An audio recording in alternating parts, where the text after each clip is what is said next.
চুয়াডাঙ্গায় ট্রেনে recruit constable পদে চূড়ান্তভাবে নির্বাচিত হয়েছেন ২১ তরুণ তরুণী। দীর্ঘ প্রস্তুতি, ধাপে ধাপে পরীক্ষা ও কঠিন প্রতিযোগিতা পেরিয়ে দেশের সেবায় যুক্ত হওয়ার স্বপ্ন পূরণ হলো তাদের।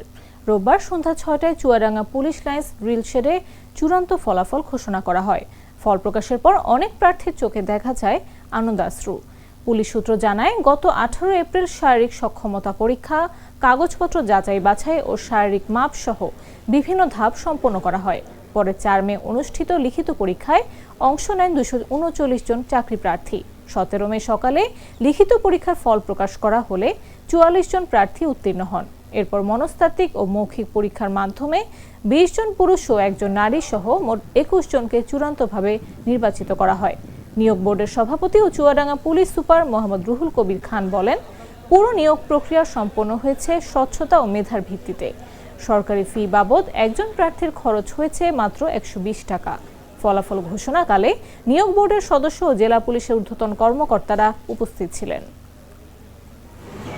এটা পৃথিবীর সর্বোচ্চ সুখ যেতে এনে দেওয়া হয়, খুশি আনন্দ নিয়ে এসে দেওয়া হয়, সবগুলো মিলে আর আজকের আনন্দটাই আমার কাছে সবচেয়ে সেরা।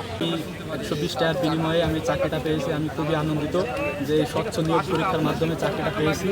এর মতো আনন্দের বিষয় আর কিছুই হয় না। আমি আজকে চাকরি পেয়ে খুবই আনন্দিত।